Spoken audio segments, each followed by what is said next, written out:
E a Prefeitura de São Paulo começou nesta quinta-feira a vacinação contra a Covid-19 de idosos com idade de 85 a 90 anos no sistema Drive-Thru. O governo antecipou a imunização do grupo com a chegada de mais insumos para a produção das vacinas da Coronavac. E é sobre esse cenário que eu converso agora com o Renato Kifuri, infectologista e presidente do Departamento de Imunizações da Sociedade Brasileira de Pediatria. Doutor, muito bom dia. Acabamos de ver o senhor aqui na reportagem e estamos agora ao vivo aqui prontos para conversar, né? Bom dia, Lívia. Sempre um prazer falar com vocês e aí, os ouvintes da Jovem Pan. Bom, muito bem, doutor. Hoje nós tivemos o início da vacinação de idosos entre 85 e 89 anos na modalidade Drive-Thru. E a partir de amanhã começa, então, nos postos de saúde. Doutor, quais são as recomendações para esses idosos irem com segurança, se deslocarem aí no transporte público até chegar a um posto de vacinação? Olha, a vacinação tem avançado, né? Não na velocidade que gostaríamos, até porque a quantidade de doses ainda é pequena, mas nós estamos avançando nas idades, né? Terminando a vacinação dos povos indígenas, dos profissionais da saúde e avançando ou reduzindo os idosos. É preciso nessa etapa, né? Que seja organizada da melhor maneira possível, para que evite filas, para que evite aglomerações, para que não haja exposição a riscos, né? A vacinação domiciliar daqueles idosos que não têm condições de deslocamento, bem como a vacinação no sistema de drive-thru dentro de carros, para aqueles que têm oportunidade de se vacinar dentro do carro sem também haver aglomerações, é o ideal.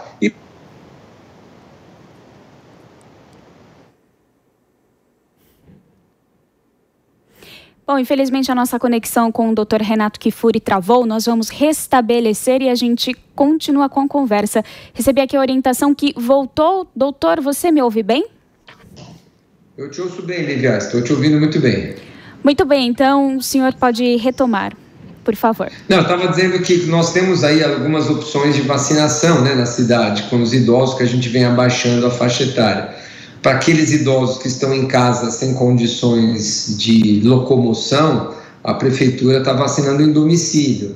Para aqueles que têm oportunidade de ir de carro, fazendo o sistema drive-thru nos postos volantes que nós temos na cidade, está ocorrendo. E para aqueles que precisam se deslocar para salas de vacinação, devem fazer com os cuidados de sempre, evitando aglomerações, evitando filas, obviamente usando máscara nesse momento, mantendo o distanciamento físico entre as pessoas. Isso é fundamental para que a vacinação ocorra de maneira segura. Toda a sala de vacina está preparada aqui no município de São Paulo para atender todos os idosos de maneira segura, sem colocar em risco a sua saúde. Doutor, e é importante que este idoso vá até o posto de vacinação no acompanhamento de algum outro adulto ou não é necessário? Olha, não é necessário. A vacinação é um processo extremamente seguro. Em geral, se o idoso tem condições de se locomover sozinho, não é dependente de uma companhia, não há nenhuma necessidade de mudar o seu hábito para vacinação. Agora, se é uma pessoa que sai, obviamente, sempre acompanhado, a gente sabe que caminhar nessa cidade não é uma tarefa muito fácil, né, nas nossas calçadas, com risco de quedas. Então, sempre que possível, de acordo com a condição de saúde de cada um, é necessário acompanhamento ou não, mas não por conta da vacinação, mas por conta das saídas normais que essa pessoa possa fazer. Doutor, e pessoas que estejam com sintomas de Covid-19 ou idosos que tenham testado positivo, podem tomar a vacina?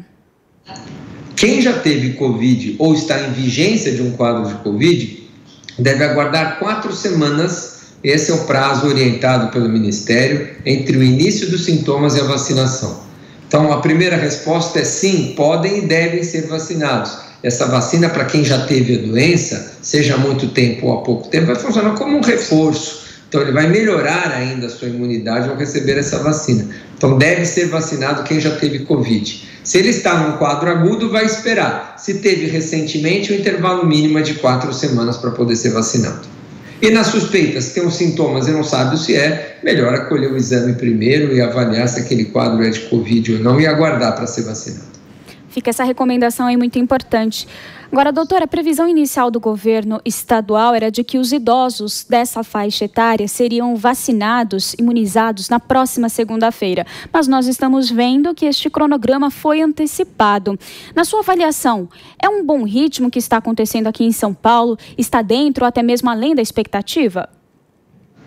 Olha, não se pode falar em um ritmo normal de vacinação nessa situação. Nós estamos vacinando muito poucos indivíduos. Então, a maioria dessas vacinas que estão ocorrendo nesse começo aqui do país todo, São Paulo e no Brasil como um todo, são grupos muito especiais, né? São idosos institucionalizados, são indígenas, são trabalhadores da saúde dentro das instituições que requer uma lista, uma avaliação de prioridades. Então, uma vacinação lenta por natureza, ela deve ser feita com cautela, tentando se evitar ao máximo uma inversão nessas prioridades. Agora, a partir do momento que nós tivermos vacinas em quantidade e abrirmos as salas de vacina para todos, comparecerão todos de 60 a 75 anos, que é uma população muito maior do que os maiores de 85, ou maiores de 90, nós vamos ter uma demanda e um ritmo de vacinação muito mais acelerado.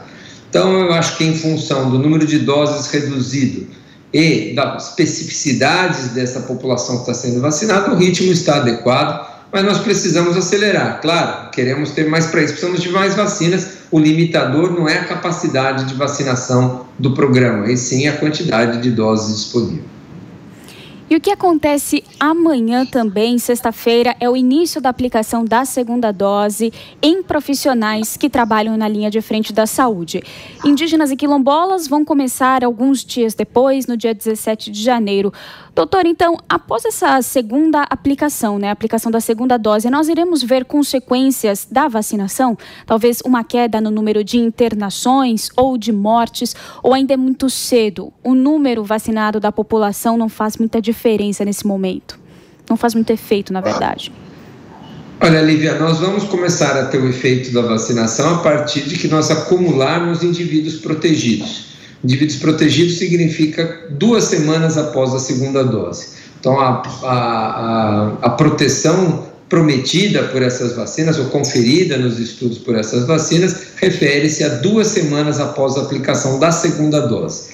Então, quando tivermos um número substancial de indivíduos com mais de 14 dias após a segunda dose, certamente, ou melhor, é o que esperamos, observar como já outros países, como o Reino Unido e Israel já demonstram, foram os países que primeiro começaram a vacinar e mais vacinaram sua população, quedas nesses primeiros índices. Você lembrou bem, nós não estamos vacinando com o objetivo de eliminar a doença, reduzir circulação. Nosso primeiro dado de impacto que vamos ter é redução de hospitalização e mortes entre os vacinados. E um dado muito importante que nós vamos acompanhar, esperamos observar, é que nós vamos somente acumular casos graves, hospitalizações e mortes em não vacinados.